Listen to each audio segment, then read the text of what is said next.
দেখতে কালো কিন্তু গুণ ভালো, দেখতে হয় কালা কিন্তু খাইতে হয় বালা। তো চলো ভিডিওটা শুরু করি। আসসালামু আলাইকুম, কেমন আছো সবাই? আশা করছি ভালো আছো, আল্লাহ রহমতে আমিও ভালো আছি আলহামদুলিল্লাহ।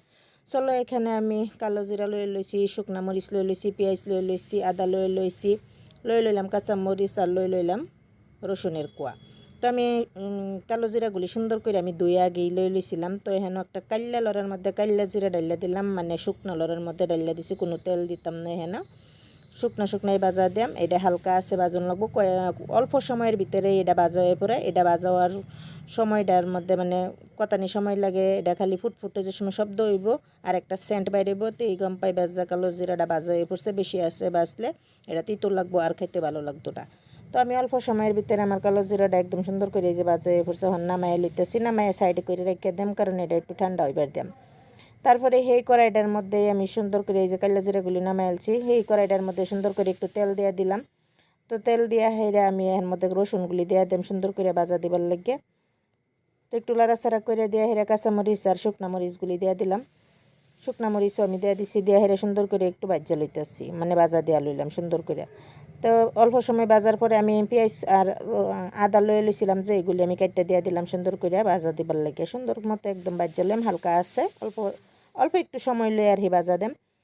যে কোনো বস্তু বাজা দিলে অল্প সময় লই বাজন লাগে, বেশি আছে বাজলে একদম লাল হয়ে পড়ে, মানে ওই না বালাটি হে কালা হয়ে পড়ে।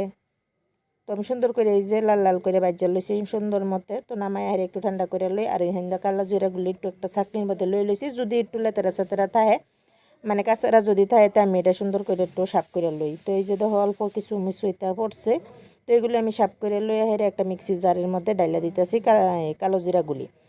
তো কালো জিরাগুলি আমি মিক্সির মধ্যে দিয়ে দিলাম, দিয়া হেরে অল্প নিমখ দিলাম, মানে আমি পাউডার মধ্যে বাটাপাটি করলাম না, মিক্সি জারই পিষা লইছি। তো অল্প নিমখ দিয়ে হেরে আমি পিষা লইলাম।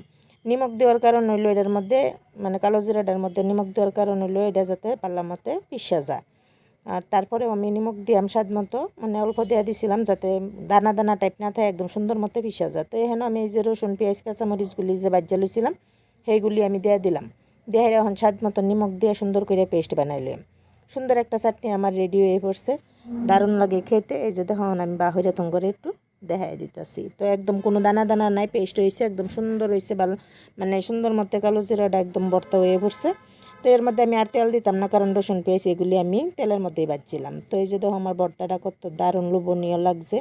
তো ভাতের লগে খাইতে তো খুবই ভালো লাগে, আর এটা এমনিও সুস্বাদু হয়, মানে খেতেও বালা, উপকার আছে খাইতে। তো কিরম লাগলো ভিডিওটা? যদি ভালো লাগছে like share comment and subscribe করবা, আমার সঙ্গেই থাকবা, আমার পাশেই থাকবা।